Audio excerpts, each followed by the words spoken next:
Welcome to LGI online classes. I am Neha Bharti. और पिछले video में हमने वचन के बारे में पढ़ा था। वचन हमारे दो प्रकार के बताए गए थे, एक वचन और बहुवचन। अब इसी के आगे आज हम वचन संबंधी विशेष बातें वो देख लेते हैं। तो देखते हैं, सबसे पहले किसी भी वाक्य में वचन की पहचान वाक्य में प्रयुक्त संज्ञा, सर्वनाम तथा क्रिया से होती है। इनके अनुसार ही विशेषण का रूप भी बदल जाता है। अब देखते हैं संज्ञा में, इसमें दिए एक तरफ दिए गया है, आपका दिया गया है एक वचन और एक तरफ दिया गया है बहुवचन। तो इसमें देखते हैं, चिड़िया उड़ रही है। तो यहाँ पर जो हमारी संज्ञा चेंज हो गई है, एक यहाँ पे चिड़िया जो है सिंगल है, एक है, और यहाँ पे क्या हो गया, चिड़िया उड़ रही हैं। सर्वनाम में देखते हैं मैं, और यहाँ पर हो गया मैं, यहाँ था मैं पढ़ रहा हूँ, और यहाँ हो गया हम पढ़ रहे हैं। इसी के आगे क्रिया में देखते हैं, शेर दहाड़ रहा है। अब इसमें एक चीज़ आप देखिए कि शेर जो है, शेर यहाँ भी है और शेर यहाँ भी है, जबकि यहाँ आपका मैं का हम हो गया था, चिड़िया का चिड़िया हो गया था। अब यहाँ पे आपकी जो है क्रिया में चेंज हुआ है। तो शेर दहाड़ रहा है, शेर दहाड़ रहे हैं। यहाँ से हमें पता चल रहा है कि जो शेर हैं वो एक नहीं, एक से अधिक हैं। सैनिक घायल हो गया, तो सैनिक यहाँ भी सैनिक लिखा है, यहाँ भी सैनिक, लेकिन क्रिया से हमें पता चल रहा है कि सैनिक घायल हो गया, सैनिक घायल हो गए। यहाँ पे हो गया है आपका एक है सैनिक, यहाँ पे हो गए एक से अधिक हैं। इसी के आगे देखते हैं नेक्स्ट, हिंदी में कुछ संज्ञा शब्द सदा एक वचन होते हैं, जैसे वर्षा हमेशा एक वचन में। कुछ शब्द ऐसे होते हैं जिन्हें हम बहुवचन में रख ही नहीं सकते, जैसे कि वर्षा। क्या हम वर्षा को बहुवचन में रख सकते? जनता, चाय, पानी, आकाश। इनके आप वाक्य बना के देख लिए, वर्षा हो रही है, वाक्य बना के अगर हम देखें वर्षा हो रही है, तो वर्षा, पहली बात तो वर्षा में बूंदें ही इतनी होती हैं जब पानी बरसता है, और इसको एक वचन में और बहुवचन दोनों में ही वर्षा ही कहेंगे। ये बहुवचन पहली बात इसका होता ही नहीं है। आपका इस सेंटेंस से ही क्लियर कर दिया, सदा एक वचन में ही होते हैं। ठीक है, वर्षा है, जनता, चाय, पानी, आकाश। अब देखते हैं नेक्स्ट,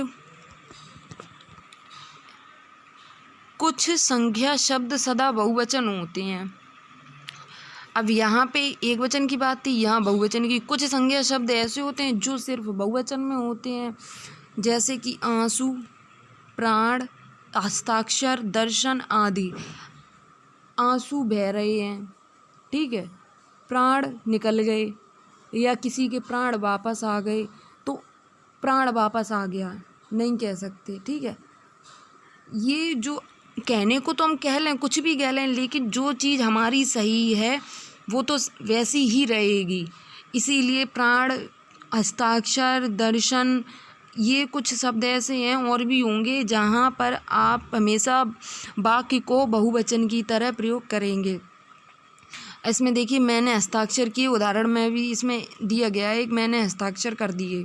तो कर दिए, क्या लिखा है, मैंने हस्ताक्षर कर दिया, ये आप कह सकते हैं मैंने हस्ताक्षर कर दिया, लेकिन ये वाक्य आपका गलत हो जाएगा। इसी के आगे, रेल दुर्घटना में उसके प्राण बच गए।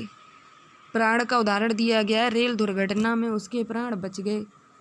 तो ये सेंटेंस भी आपका बहुवचन में हो गया। आगे देखते हैं, आदर देने के लिए बहुवचन का प्रयोग किया जाता है।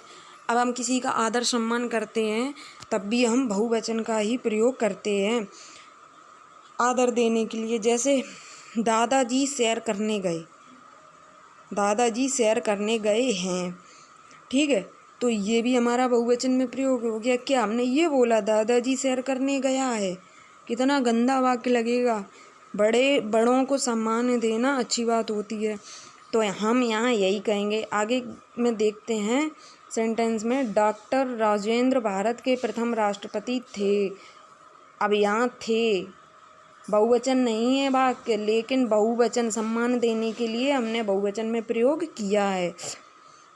अब इसमें देखते हैं, द्रव्यवाचक तथा भाववाचक संज्ञा का प्रयोग सदैव एकवचन में किया जाता है। ठीक है। बगीचे की सुंदरता देखते ही बनती है। जो द्रव्यवाचक और भाववाचक संज्ञा जो होती हैं उनका प्रयोग सदैव एक वचन में किया जाता है। ठीक है। जैसे कि देखिए, बगीचे की सुंदरता देखते ही बनती है, तो यहाँ बनती है ये आपका एक ही वचन में आएगा, सदैव एक वचन रहेगा। दही की लस्सी बहुत स्वादिष्ट होती है। अब सेंटेंस बदल के देख लो, बहुवचन में कर लो, दही की लस्सी बहुत स्वादिष्ट होती हैं। गलत हो जाएगा सेंटेंस, दही की लस्सी बहुत स्वादिष्ट होती है। कुछ संबंध सूचक संज्ञाएं दोनों वचनों में समान रहती हैं, जैसे राजा, दादा, मामा, काका आदि। इसमें क्या है, संज्ञाएं दोनों वचनों में एक समान रहेंगी। दोनों एक वचन हो, दोनों वचन में, चाहे आपका एक वचन हो और चाहे एक से आगे अधिक हो। ठीक है।